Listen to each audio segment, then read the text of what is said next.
Bonjour et bienvenue dans cette nouvelle édition de Géopolitis.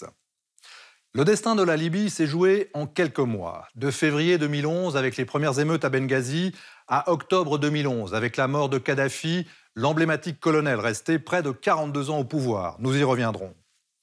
Cela fait 7 ans, presque jour pour jour, le 19 mars 2011, que les avions de la coalition internationale sont entrés en action pour mettre fin à une dictature sanguinaire. Ce qu'ils n'ont jamais fait pour un autre tyran massacreur de son peuple, Bachar el-Assad, soit dit en passant. La Libye fait la une des journaux à cause du chaos politique qui règne, de la guerre des clans et des tribus pour le pouvoir, pour le pétrole, dont la Libye détient les principales réserves d'Afrique, du chaos des migrants qui arrivent par centaines de milliers dans le seul but de traverser la Méditerranée. Des milliers y ont perdu la vie, après avoir souvent été enfermés comme des animaux ou réduits à l'esclavage. Mais en Libye, les exactions peuvent toucher tout le monde. En Libye, les gens peuvent commettre des crimes en toute impunité, à tel point qu'ils enregistrent leurs propres crimes à visage découvert et les publient comme un trophée sur les réseaux sociaux. Mais ce n'est pas que de cela que nous allons vous parler. Nous allons évoquer un sujet tabou, celui du viol systématique des hommes. D'abord instauré par Kadhafi pour terroriser la rébellion, mais ensuite repris par toutes les factions. Une pratique destinée à anéantir l'homme violé et son appartenance à une communauté qui le rejettera. C'est ce qu'affirme notre invitée, Cécile Allegra, dans un documentaire choc qu'elle vient de présenter au FIFDH.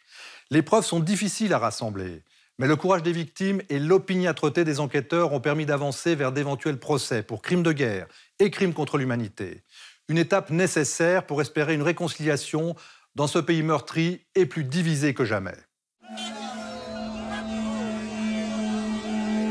En février 2011, la vague du printemps arabe déferle sur la Libye. La ville de Benghazi s'embrase, les émeutes gagnent de nombreuses villes du pays. Depuis la capitale Tripoli, le régime du colonel Mouammar Kadhafi promet d'écraser la révolte. Au lieu de pleurer 84 morts, nous allons pleurer des centaines de milliers de morts. Il y aura des fleuves de sang dans toutes les villes de Libye. Le soulèvement de rue se transforme en guerre civile. Les affrontements font des milliers de morts. Face au drame humanitaire, les Nations Unies interviennent. Le 19 mars 2011, les États-Unis, la France et le Royaume-Uni lancent leurs premières frappes sur les bases stratégiques pro-kadhafistes. Le QG du dictateur à Tripoli tombe rapidement aux mains des insurgés. Chassé de la capitale, Mouammar Kadhafi se retrouve piégé à Sirte, sa ville natale, après un raid de l'OTAN. Il meurt lynché par la foule le 20 octobre 2011. 7 ans après la Révolution, la Libye n'a pourtant jamais pu se relever, enlisée dans une crise sans précédent. Le nombre de déplacés internes est parmi les plus élevés au monde. Plus de 200 000 Libyens ont dû quitter leur foyer. Près d'un quart de la population a besoin d'une aide humanitaire.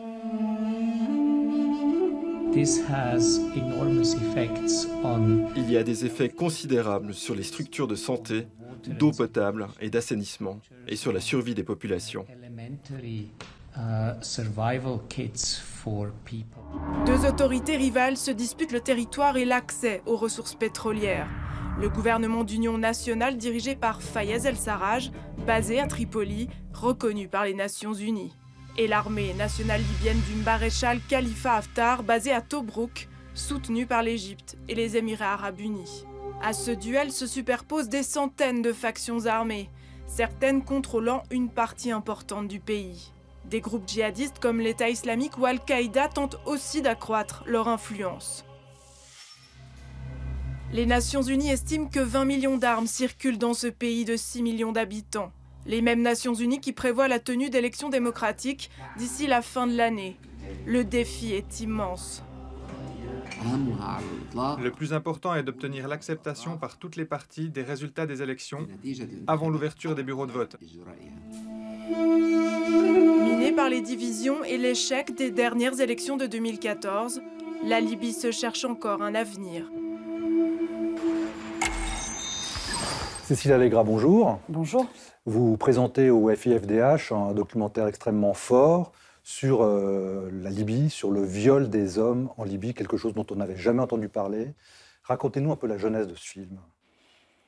Alors, tout commence en 2016, d'ailleurs à l'instigation d'une femme qui est une enquêtrice criminelle internationale qui s'appelle Céline Bardet, que j'avais rencontrée pour un précédent film sur le trafic d'êtres humains, avec qui on avait échangé, et qui m'a dit il faut absolument qu'on fasse un film pour expliquer aux gens que le viol est utilisé massivement dans les conflits contemporains, et pour expliquer aussi comment ça marche, parce que beaucoup de personnes pensent que le viol procède d'une pulsion sexuelle, ce qui dans la guerre n'est pas du tout en réalité le cas.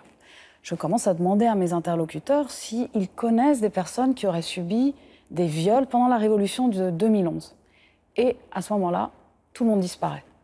On ne me prend plus au téléphone, c'est le silence radio. Littéralement, j'ai usé, je crois, 19 fixeurs, j'ai compté. C'est beaucoup. Donc c'était absolument tabou. Là, je comprends que je touche à un point sensible et qu'il faut que je change complètement ma méthode. C'est-à-dire, je vais traduire un tout petit manuel de sophrologie en arabe. La sophrologie étant une technique de respiration pour calmer notamment les angoisses, les crises de panique, qui a l'immense avantage de pouvoir être utilisée par n'importe qui. Et là, ça a fait une différence. Mon interlocuteur a dit « Bon, il y a quelqu'un avec qui je pourrais te mettre en contact, il va t'appeler. » Là, j'ai dit « Pardon ? Il va t'appeler. » Et là, pour vous, c'était elle, vous attendiez à ce que ça soit une femme? Bien sûr, puisque ce qui se savait, mais sans jamais sans jamais que des preuves aient émergé, c'est que pendant la révolution de 2011, les troupes du dictateur Mohamed Kadhafi avaient violé, en faisant le siège des villes rebelles, avaient violé pour mater la révolution. Ça, c'est ce qui était su. Et du coup, naturellement, comme tout le monde, j'attendais des témoignages de femmes. Mais en lieu et place de ces témoignages, c'est un homme qui a appelé. Alors justement, j'imagine que pour un homme arabe, c'est quelque chose d'impossible à dire. Comment vous avez réussi à les convaincre de parler?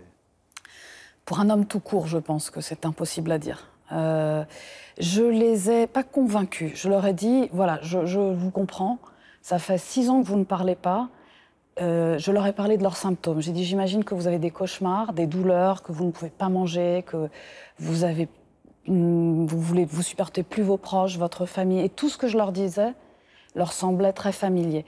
Et je leur ai aussi dit, je ne peux rien faire pour vous sur un plan institutionnel. Je ne peux pas faire avancer un dossier. Je ne suis pas juge ou procureur. En revanche, je peux vous donner des techniques que moi j'utilise quand ça ne va pas, pour calmer le rythme cardiaque. Et ça, ils ont beaucoup apprécié parce qu'ils n'ont pas accès à des soins. Ils ne peuvent pas aller voir un médecin en disant c'est un petit peu plus bas que ça se passe, parce que sinon ils se dénoncent. Évidemment, il n'est pas question d'aller voir un psy, c'est pas du tout culturellement valable. Donc finalement, ils étaient très démunis. Et le fait que je leur amène un moyen qu'ils pouvaient intégrer dans leur quotidien pour se sentir mieux, ça a fait une vraie différence. Et c'est pour ça que le premier témoin, Yacine, a accepté de sortir du pays pour venir me rencontrer. Alors, je vous propose, avant de reprendre l'entretien, d'écouter justement un des témoignages de votre film. C'est un jeune homme qui s'appelle Samir. Pendant la guerre, nous sommes entrés chez les gens, dans les maisons. Des choses graves avaient été commises. Certains soldats avaient violé des habitants.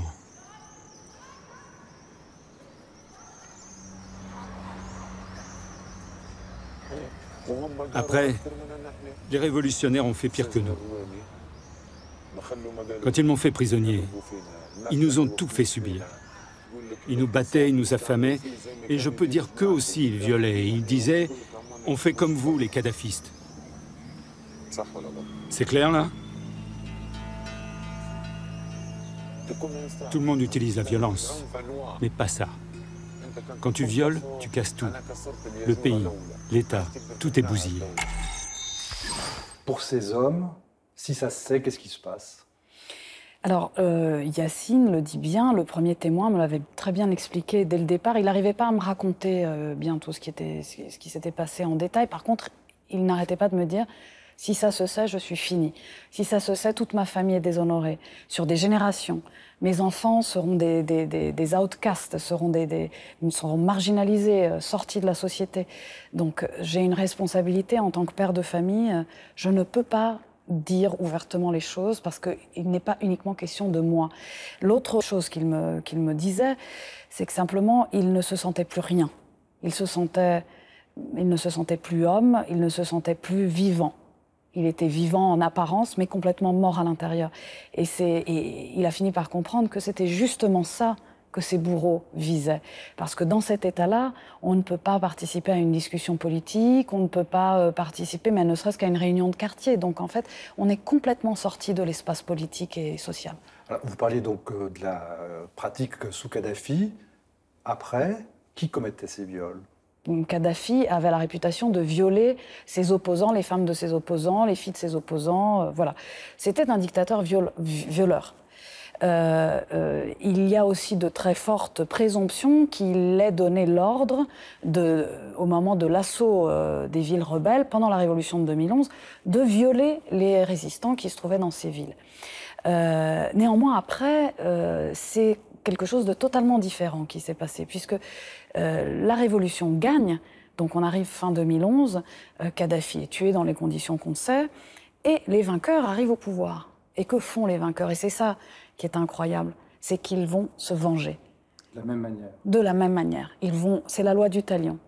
Ils vont immédiatement viser ceux dont ils estiment qu'ils étaient contre eux et les punir en les violant. Pas en les exterminant, en les violant et en les relâchant. Et c'est ça qui est très très particulier dans ce cas.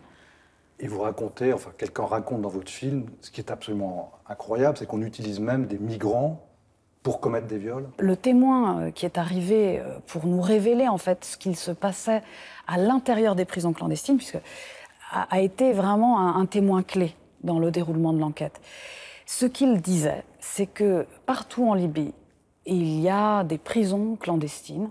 Ça peut être n'importe quoi, une cave, une salle de bain, la pièce d'un appartement, enfin voilà, tout lieu peut devenir une prison. Et que dans ces prisons clandestines, on peut faire n'importe quoi, et en particulier, on viole régulièrement les détenus.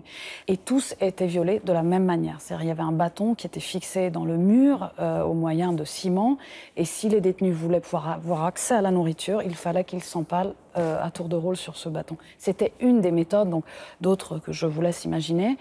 Et évidemment, il a décrit également la présence d'hommes noirs, des migrants, il disait des Nigériens, des Nigérians, il ne savait pas bien, évidemment, à qui on disait soit tu les violes, soit on te tue.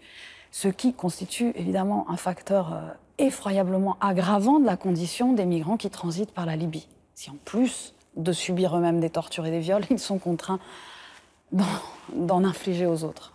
Alors évidemment, on se pose la question des enquêtes et on va écouter l'extrait du témoignage de l'enquêtrice que vous avez suivi dans votre reportage. Il y a tellement à faire. Il n'y a rien eu sur la Libye. Rien. On n'en parle pas. Et comment on veut aussi que le pays... Enfin, sur quoi il se construit le pays, en fait? C'est ça aussi. Sur quoi il se construit, sur tout ça. Et ouais, j'ai envie de les, j'ai envie de, je sais pas, j'ai envie de les aider, quoi. Je sais pas comment je vais pouvoir le faire, mais... Donc évidemment, la question se pose, quelle suite judiciaire donner à tout cela? Est-ce qu'il y aura des procès? Alors la question se pose effectivement. La personne que vous venez de voir, Céline Bardet, a créé une ONG qui s'appelle We Are Not Weapons of War, nous ne sommes pas des armes de guerre, pour dénoncer l'utilisation du viol dans les conflits armés contemporains.